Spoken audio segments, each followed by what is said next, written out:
चलिए, तो हम लोग बातचीत कर रहे हैं आज बायोलॉजी के तहत और टॉपिक है मानव पोषण और स्वास्थ्य है। ये एक ऐसा टॉपिक है जो न केवल क्लासरूम प्रोग्राम के लिए बेहद है, बल्कि हमारे जो लाइफ स्टाइल है, जीवन है, उसके लिए बेहतर है।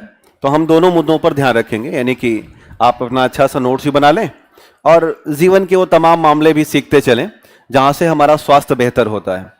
क्योंकि स्वास्थ्य भी बहुत मायनेपूर्ण है। अगर 2-3 दिन बुखार रख लिया तो पढ़ाई हमारी डिरेलमेंट हो जाती है, तो वो भी ध्यान में रख के करेंगे। तो चलिए शुरुआत करते हैं। और कॉपी वॉपी लाए हो? ठीक है, चलिए शुरुआत करते हैं।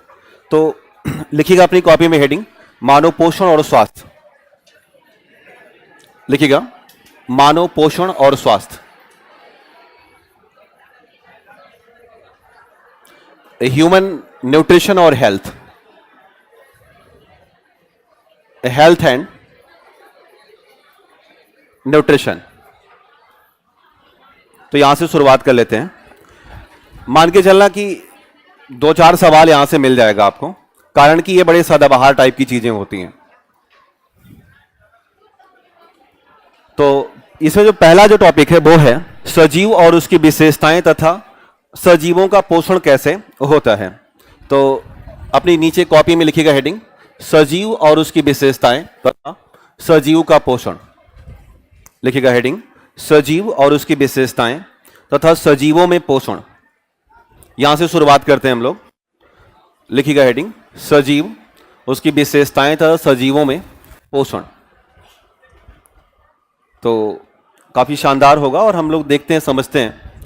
अगर मैं आपसे कहूं कि जिंदा हो तो जिंदा होने के लिए कुछ वजह बताइए। हाँ जी, सबसे पहले खनवा याद आवा, दूसरा कुछ याद दिलाइए कि आप जीवित हैं। तो क्यों जीवित हैं? क्योंकि आप क्या करते हैं? श्वसन करते हैं। आप भोजन भी कर रहे हैं और भोजन के बाद पाचन भी कर लेते हैं और प्रजनन की क्षमता भी आपके अंदर है ना? हाँ, ठीक ठाक है। इसके अलावा आप किसी भी मामले को लेकर के अपनी प्रतिक्रिया भी दिखाते हैं, रिस्पॉन्सिवनेस। माला कि अगर कोई आपको डांट रहा है, आपको कुछ तरह से हरासमेंट कर रहा है, तो आप ये कह सकते हो कि अच्छी बात नहीं है। हमारे यहाँ छुई मुई नामक एक पत्ती है, वो खुद तो प्रतिक्रिया दिखाई देती है। हम तो मनुष्य हैं, यानी कि हम प्रतिक्रिया भी क्या करते हैं? दिखाते हैं। आप अनुकूलता भी दिखाते हैं। कहने का आशय कि अगर गर्मी है तो आप पंखा चला लेंगे, ठंडी है तो स्वेटर आदि पहन करके चले आएंगे। यानी कि किसी भी सजीव के सजीव होने के पीछे कई सारे ऐसे वजह होते हैं जो हमारी बायोलॉजी में माने जाते हैं। मानना यह है कि चाहे वो सांस लेने की प्रक्रिया हो, भोजन की प्रक्रिया हो, पाचन हो, प्रजनन हो, प्रतिक्रिया हो या अनुकूलता हो, ये सारे लक्षण सजीवों के होते हैं। तो लिख लीजिएगा सजीवों के लक्षण। एक हेडिंग डालिए कॉपी में सजीवों के लक्षण। यहां से शुरुआत करते हैं हम लोग, सजीवों के लक्षण। तो 1 2 3 करके लिखेगा। देखिए, नंबर 1 श्वसन की प्रक्रिया। नंबर 1 श्वसन की प्रक्रिया। जो लोग ऑनलाइन देख रहे हैं उनको भी ढेर सारा गुड इवनिंग है हमारी तरफ से। आप भी अच्छे से लिखते रहिए। देखिए, नंबर 1 श्वसन की प्रक्रिया। नंबर 2 लिखिएगा भोजन की प्रक्रिया।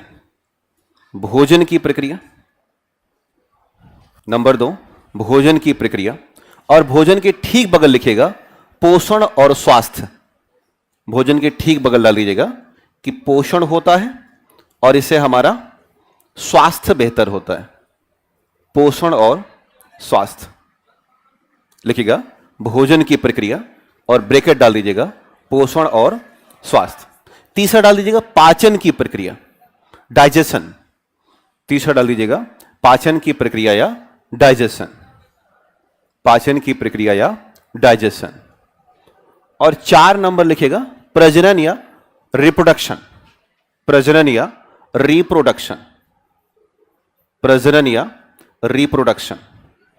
इसके बाद लिखिएगा प्रतिक्रिया दिखाना। इसके बाद लिखिएगा रिस्पॉन्स करना या प्रतिक्रिया दिखाना। रिस्पॉन्स करना या प्रतिक्रिया दिखाना। और लास्ट में लिख दीजिएगा कि अनुकूलता, आसपास के वातावरण के प्रति हम अनुकूलित भाव दिखाते हैं, आसपास के वातावरण के प्रति अनुकूलता। तो ये कुछ ऐसे लक्षण हैं, इनके अलावा भी बहुत सारे लक्षण हैं जिससे हम ये रिस्पॉन्स कर सकते हैं कि ये क्या है, ये वस्तु जिंदा है और ये वस्तु क्या है, निर्जीव है। जैसे हमारे पीछे एक मेढक है, ये जिंदा तभी होगा जब ये सब दिखाएगा, जिस दिन ये मर जाएगा ये ऐसी कोई प्रक्रिया नहीं दिखाता है। अब ध्यान देना, हमारे आसपास जो भी है, यानी कि अगर हम चर्चा करें कि पोषण के आधार पर, तो हमारे आसपास दो प्रकार के जीवधारी आपको मिलेंगे। एक ऐसे होते हैं जो अपना भोजन स्वयं बनाते हैं, जिनको हम क्या बोलेंगे, स्वपोषी या ऑटोट्रोफ के तौर पर मानते हैं। तो लिखेगा अपनी कॉपी में, पोषण के आधार पर जीवधारी, पोषण के आधार पर, यहीं से सवाल बनने शुरू हो जाएंगे बाप के लिए। पोषण के आधार पर जीवधारी, और दो हिस्सों में अपनी कॉपी में डिवाइड कर लीजिएगा।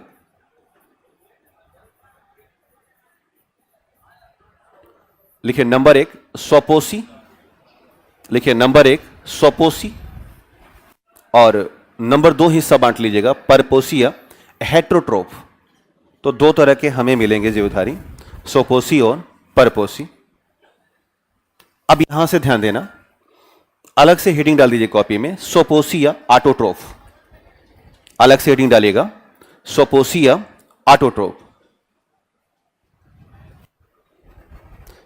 जब से हमारा जन्म हुआ है तब से हमारे आसपास पेड़ पौधों का पूरा विवरण हमें पढ़ने को मिलता रहा है, और ये पेड़ पौधे ही क्या करते हैं, सूर्य के प्रकाश से अपना भोजन बना रहे हैं, और इसे हम प्रकाश संश्लेषण की भावना कहते हैं। जब प्रकाश संश्लेषण हो जाता है तो ये हमारे लिए कुछ हिस्से का ऑक्सीजन छोड़ देते हैं और अपने लिए क्या बना लेते हैं, ग्लूकोज यानी कि कार्बोहाइड्रेट। इसी से उनका जीवन चल रहा है और उन्हीं की इस प्रक्रिया से हम धरतीवासी यहां पर रहते हैं। पर सवाल कहां से बनेगा वो ध्यान रखिएगा। तो इस बोर्ड पर एकदम निगाह रखा।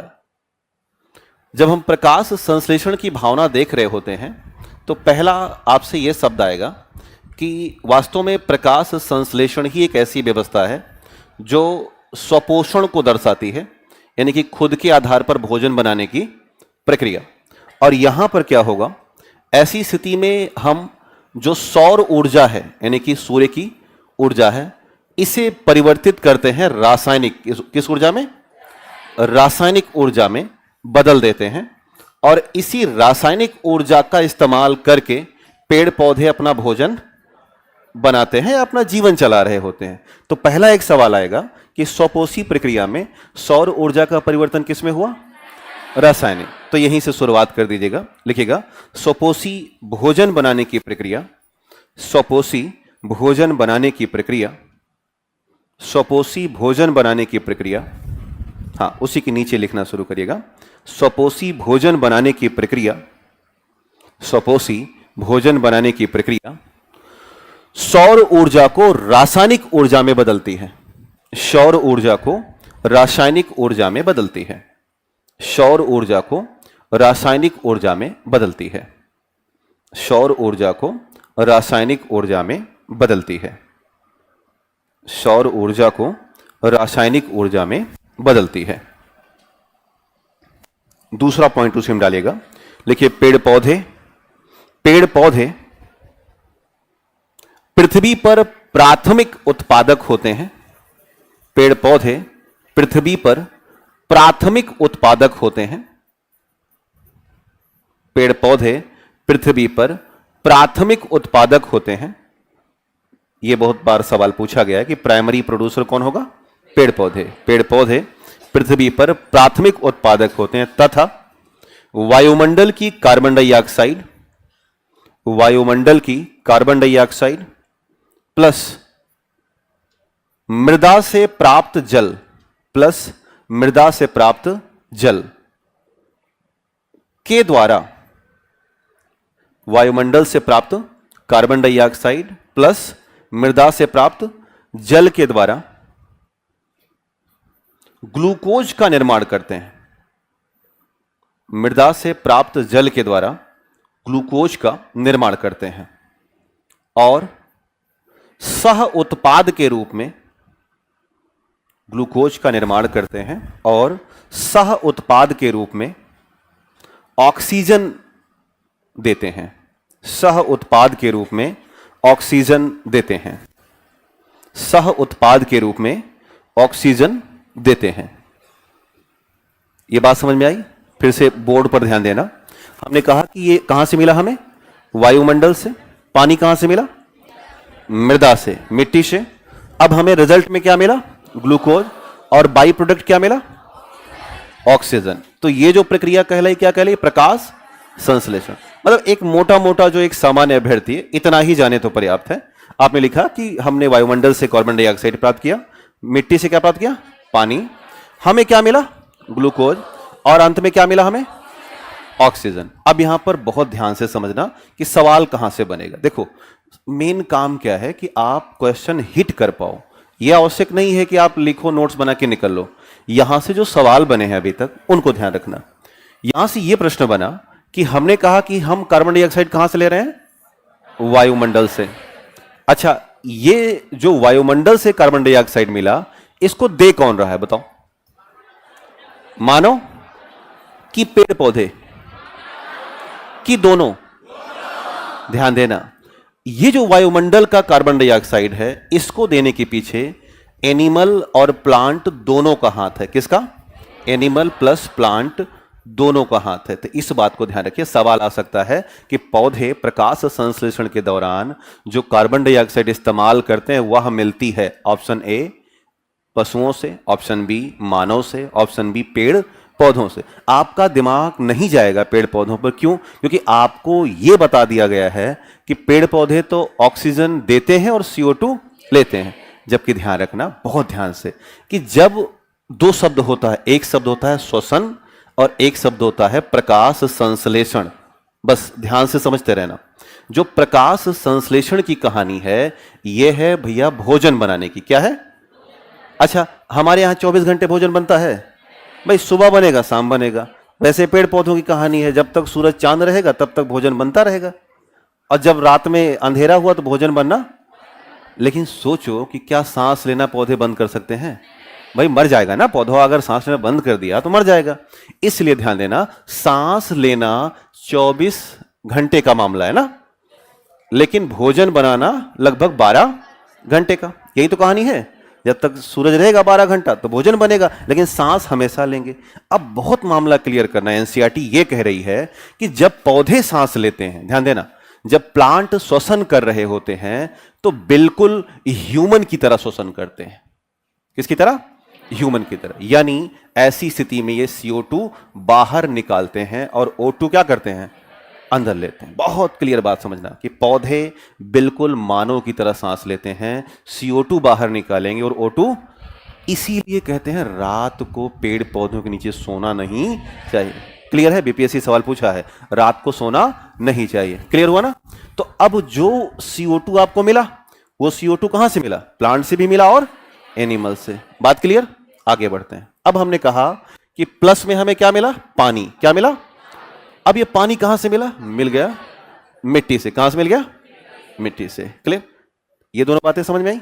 अब जब ये रिएक्शन होगा तो यहां पर सन की लाइट होगी और यहां पर होगा क्लोरोफिल। ये तो आप बहुत छोटेपन से पढ़ते आए हो। अब ध्यान देना, यहां पर मिला हमें C6H12 और O6, ये ग्लूकोज हो गया। और प्लस में मिला ऑक्सीजन। ऑक्सीजन जो है वो है सह उत्पाद। क्या है? सह उत्पाद, बाई प्रोडक्ट। कहते हैं ना कि गए थे लेने बिस्किट और लेके आए बिस्किट के साथ टॉफी, तो बिस्किट मेन हो गया और साथ में टॉफी क्या हो गया? साथ में हो गया। तो आपसे कोई पूछे कि प्रकाश संश्लेषण का मेन प्रोडक्ट क्या है, तो ग्लूकोज। और बाई क्या है? तो हमें जो मिलता है वो बाई मिलता है और जो उनको मिलता है वो मेन मिलता है। तो प्रकाश संश्लेषण के वाइड एंगल हैं जहां से सवाल बने हैं। तो बात क्लियर हुई? पॉइंट वाइज लिख डालो इसको। बिंदुवार लिखिएगा। नंबर 1 लिखिएगा, प्रकाश संश्लेषण के दौरान, प्रकाश संश्लेषण के दौरान कार्बन डाइऑक्साइड, प्रकाश संश्लेषण के दौरान कार्बन डाइऑक्साइड पौधों और जंतुओं दोनों से मिलती है। प्रकाश संश्लेषण के दौरान कार्बन डाइऑक्साइड पौधों और जंतुओं दोनों से मिलती है, पौधों और जंतुओं दोनों से मिलती है। क्लियर? दूसरी बात लिखिएगा, लिखिएगा पानी की प्राप्ति, पानी की प्राप्ति, नंबर पॉइंट 2 लिखिएगा उसी के नीचे, पानी की प्राप्ति हम कहां से प्राप्त करेंगे? मृदा से। लिखिएगा पानी की प्राप्ति मृदा से होती है, पानी की प्राप्ति मृदा से होती है, और इसी पानी से आगे बढ़ाना, और इसी पानी से आगे चलकर ऑक्सीजन मिलता है। इसी पानी से आगे चलकर क्या बनेगा? ऑक्सीजन। इसी पानी से आगे चलकर ऑक्सीजन बनता है। सवाल आया है कि हमें जो ऑक्सीजन मिला वो कहां से मिला? पानी से कि कार्बन डाइऑक्साइड से? तो पानी से। इसी पानी से आगे चलकर ऑक्सीजन मिलता है। तीसरा पॉइंट डालिएगा नीचे, उसी में, उसी के नीचे तीसरा पॉइंट डालिएगा।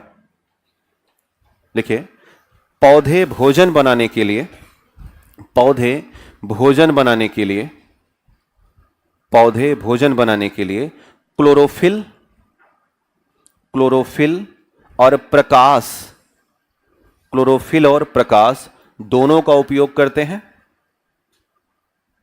पौधे भोजन बनाने के लिए क्लोरोफिल और प्रकाश दोनों का उपयोग करते हैं, तथा ग्लूकोज के रूप में भोजन बनता है, तथा ग्लूकोज के रूप में भोजन बनता है, तथा ग्लूकोज के रूप में भोजन बनता है, तथा ग्लूकोज के रूप में भोजन बनता है। क्लियर हुआ? अब यहां से एक सवाल आया कि पेड़ पौधे अपना भोजन कैसे घुमाते हैं? तो ग्लूकोज के रूप में कि स्टार्च के रूप में? तो जवाब होगा ना तो ग्लूकोज के रूप में ना ही स्टार्च के रूप में, एटीपी के रूप में। किसके रूप में? हाँ, ग्लूकोज को तोड़ा जाएगा, किस में कन्वर्ट होगा? एटीपी में। अब दूसरा सवाल आया कि मान के चलो कि हम कोई पौधा खा रहे हैं, तो उसमें जो भोजन है वो किस रूप में है? तो जवाब होगा स्टार्च। किसके रूप में? तो क्लियर रखना कि जब ग्लूकोज बना तो चूंकि पौधों में माइटोकॉन्ड्रिया है, जैसे हमारे अंदर माइटोकॉन्ड्रिया वैसे पौधों माइटोकॉन्ड्रिया, जैसे ही माइटोकॉन्ड्रिया पाएगी ग्लूकोज, तत्काल वो क्या करेगी? तोड़ डालेगी, और तोड़ के बनाएगी एटीपी। तो पौधे भोजन घुमाएंगे किस रूप में? एटीपी के रूप में, और स्टोर किस रूप में करेंगे? स्टार्च। अगला पॉइंट लिखिएगा पौधों में भोजन बनने के बाद, पौधों में भोजन बनने के बाद एटीपी के रूप में भोजन यात्रा करता है। पौधों में भोजन बनने के बाद एटीपी के रूप में, एडेनोसिन ट्राइफॉस्फेट नाम तो पता ही होगा, एटीपी के रूप में भोजन यात्रा करता है, एटीपी के रूप में भोजन यात्रा करता है। जबकि स्टार्च के रूप में, जबकि स्टार्च के रूप में भोजन संग्रहित हो जाता है, स्टार्च के रूप में भोजन संग्रहित हो जाता है, स्टोरेज। स्टार्च के रूप में भोजन संग्रहित हो जाता है, स्टार्च के रूप में भोजन क्या हो गया? संग्रहित हो गया। अगला पॉइंट डाल दीजिएगा, लिखिए जो ऑक्सीजन हमें मिलती है, अच्छा तेज है क्या? धीमा कर लेते हैं। हाँ। लिखिए अगला, लिखिएगा, लिखिए जो ऑक्सीजन हमें मिलती है, जो ऑक्सीजन हमें मिलती है वह बाई प्रोडक्ट होती है, सह उत्पाद। जो ऑक्सीजन हमें मिलती है वह बाई प्रोडक्ट होती है या सह उत्पाद होती है। जो ऑक्सीजन हमें मिलती है वह बाई प्रोडक्ट होती है या सह उत्पाद होती है, बाई प्रोडक्ट होती है या सह उत्पाद होती है। क्लियर हुआ?